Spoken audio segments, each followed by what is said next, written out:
সকালে দেরি করে ঘুম থেকে উঠলে সকল কাজে দেরি হয়ে যায়। সকালের ভিডিওটা অলরেডি আপনাদের সাথে শেয়ার করা হয়ে গেছে। এখন দুপুর থেকে সন্ধ্যা অবধি কী করলাম সেটাও শেয়ার করব। পোলাওয়ের চাল দেখে ছেলে আবদার করলো যে মা পোলাওয়ের চালের খিচুড়ি রান্না করো। সে খিচুড়ি একদমই পছন্দ করে না, কিন্তু পোলাওয়ের চালের খিচুড়ি তার কেন যেন খেতে ইচ্ছে করেছে। তো সে বলেছে, আর অমনি আমি খুশি মনে রান্না শুরু করে দিয়েছি। পোলাওয়ের চাল দিয়ে সুন্দর করে খিচুড়ি রান্না করেছি, একদম ঝরঝরা এবং ভীষণ স্বাদ হয়েছিল। আর দুজন মানুষের জন্য আর বেশি কিছু কী করব। এখানে করে নিয়েছি হচ্ছে শুধু ডিম ভাজা, আর সাথে একটু লেবু নিয়েছি। লেবু ছাড়া আমার ছেলে একদমই খেতে পারে না। যদি পুরুষ মানুষ বাসায় না থাকে রান্নাবান্না তেমন গরজ থাকে না, আর বেশি পদও রান্না করতে ইচ্ছে করে না। আমি আর আমার বড় ছেলে দুজনে মিলে টুকটাক কিছু রান্না করলেই আমাদের দিন চলে যায়, এবং রান্না করি সেটা দুজনের পছন্দ মতোই।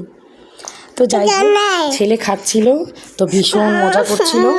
স্বাদ না হলে তেমন কোনো কিছু আমার ছেলের মুখে রুজবে না।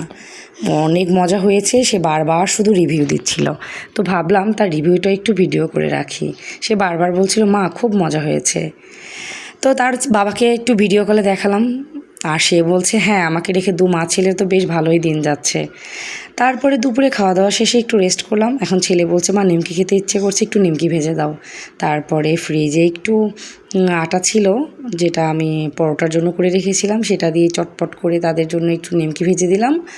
আর আমি একটু কফি নিলাম আর সাথে বিস্কুট নিয়ে খেয়ে নিয়েছি। তারপর ছেলেদের পড়াশোনা, খাওয়া দাওয়া, বাকিটুকু পরের ভিডিওতে।